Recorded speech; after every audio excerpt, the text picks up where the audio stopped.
नोंथाङा हेकारनि आखायाव गोग्लैनायनिफ्राय सांग्रां जा। बे समाव हेकारफ्रा गोदान आदब खायदा बाहायदों। नोंगौ, हेकारनि फान्दायनायाव गोग्लैनायनिफ्राय बारग'नो थाखाय साइबार क्राइम ब्रान्चआ मोनसे सांग्रांथि रादाब फोसावदों। कल फैयालासे एबा अटिपि मेसेज फैयालासिनो नोंथाङा हेकारनि फान्दायनायाव गोग्लैनो हागौ। थारैनो हादराव अनलाइन थगायग्राफोरनि मोनसे गोदान मावखान्थिया सोराङाव फैदों। कल फैयालासे एबा अटिपि मेसेज फैयालासिनो नोंथाङा हेकारनि फान्दायनायाव गोग्लैनो हागौ। gov.in नि इमेल फैब्लाबो नोंथाङा फोथायनो नाङा। gov.in नि वेबसाइट दिन्थिब्लानो फोथायजाथाव नङाबो जानो हागौ। जुदि बेफोरबायदि सन्देह गोनां इमेल फैयो अब्ला थाबैनो अजद हो। नोंथाङा नैबे www.cybercrime.gov.in आव अजद होनो हागोन आरो साइबार क्राइम ब्रान्चनि हेल्पलाइन नम्बर 1930 आव कल खालामना नोंथाङा थाबैनो सांग्रां जा।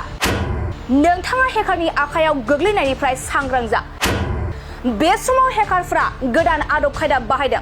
नोंगौ, हेकारनि फान्दायनायाव गोग्लैनायनिफ्राय बारग'नो थाखाय साइबार क्राइम ब्रान्चआ मोनसे सांग्रांथि रादाब फोसावदों। कल फैयालासे एबा अटिपि मेसेज फैयालासिनो नोंथाङा हेकारनि फान्दायनायाव गोग्लैनो हागौ। थारैनो हादराव अनलाइन थगायग्राफोरनि मोनसे गोदान मावखान्थिया सोराङाव फैदों। कल फैयालासे एबा अटिपि मेसेज फैयालासिनो नोंथाङा हेकारनि फान्दायनायाव गोग्लैनो हागौ। gov.in नि इमेल फैब्लाबो नोंथाङा फोथायनो नाङा। gov.in नि वेबसाइट दिन्थिब्लानो फोथायजाथाव नङाबो जानो हागौ। जुदि बेफोरबायदि सन्देह गोनां इमेल फैयो अब्ला थाबैनो अजद हो। नोंथाङा नैबे www.cybercrime.gov.in आव अजद होनो हागोन आरो साइबार क्राइम ब्रान्चनि हेल्पलाइन नम्बर 1930 आव कल खालामना नोंथाङा सांग्रां जा। नोंथाङा हेकारनि आखायाव गोग्लैनायनिफ्राय सांग्रां जा। बे समाव हेकारफ्रा गोदान आदब खायदा बाहायदों। नोंगौ, हेकारनि फान्दायनायाव गोग्लैनायनिफ्राय बारग'नो थाखाय साइबार क्राइम ब्रान्चआ मोनसे सांग्रांथि रादाब फोसावदों। कल फैयालासे एबा अटिपि मेसेज फैयालासिनो नोंथाङा हेकारनि फान्दायनायाव गोग्लैनो हागौ।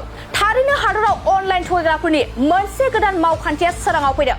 कल फैयालासे एबा अटिपि मेसेज फैयालासिनो नोंथाङा हेकारनि फान्दायनायाव गोग्लैनो हागौ। gov.in नि इमेल फैब्लाबो नोंथाङा फोथायनो नाङा। gov.in नि वेबसाइट दिन्थिब्लानो फोथायजाथाव नङाबो जानो हागौ। जुदि बेफोरबायदि सन्देह गोनां इमेल फैयो अब्ला थाबैनो अजद हो। नोंथाङा नैबे www.cybercrime.gov.in आव अजद होनो हागोन आरो साइबार क्राइम ब्रान्चनि हेल्पलाइन नम्बर 1930 आव कल खालामना नोंथाङा थाबैनो जा। नोंथाङा हेकारनि आखायाव गोग्लैनायनिफ्राय सांग्रां जा। बे समाव हेकारफ्रा गोदान आदब खायदा बाहायदों। नोंगौ, हेकारनि फान्दायनायाव गोग्लैनायनिफ्राय बारग'नो थाखाय साइबार क्राइम ब्रान्चआ मोनसे सांग्रांथि रादाब फोसावदों। कल फैयालासे एबा अटिपि मेसेज फैयालासिनो नोंथाङा हेकारनि फान्दायनायाव गोग्लैनो हागौ। थारैनो हादराव अनलाइन थगायग्राफोरनि मोनसे गोदान मावखान्थिया सोराङाव फैदों। कल फैयालासे एबा अटिपि मेसेज फैयालासिनो नोंथाङा हेकारनि फान्दायनायाव गोग्लैनो हागौ। gov.in नि इमेल फैब्लाबो नोंथाङा फोथायनो नाङा। gov.in नि वेबसाइट दिन्थिब्लानो फोथायजाथाव नङाबो जानो हागौ। जुदि बेफोरबायदि सन्देह गोनां इमेल फैयो अब्ला थाबैनो अजद हो।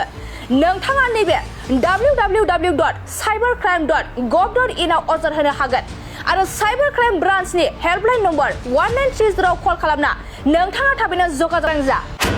नोंथाङा हेकारनि आखायाव गोग्लैनायनिफ्राय सांग्रां जा। बे समाव हेकारफ्रा गोदान आदब खायदा बाहायदों। नोंगौ, हेकारनि फान्दायनायाव गोग्लैनायनिफ्राय बारग'नो थाखाय साइबार क्राइम ब्रान्चआ मोनसे सांग्रांथि रादाब फोसावदों। कल फैयालासे एबा अटिपि मेसेज फैयालासिनो नोंथाङा हेकारनि फान्दायनायाव गोग्लैनो हागौ। थारैनो हादराव अनलाइन थगायग्राफोरनि मोनसे गोदान मावखान्थिया सोराङाव फैदों। कल फैयालासे एबा अटिपि मेसेज फैयालासिनो नोंथाङा हेकारनि फान्दायनायाव गोग्लैनो हागौ। gov.in नि इमेल फैब्लाबो नोंथाङा फोथायनो नाङा। gov.in नि वेबसाइट दिन्थिब्लानो फोथायजाथाव नङाबो जानो हागौ। जुदि बेफोरबायदि सन्देह गोनां इमेल फैयो अब्ला थाबैनो अजद हो। नोंथाङा नैबे www.cybercrime.gov.in आव अजद होनो हागोन आरो साइबार क्राइम ब्रान्चनि हेल्पलाइन नम्बर 1930 आव कल खालामना नोंथाङा थाबैनो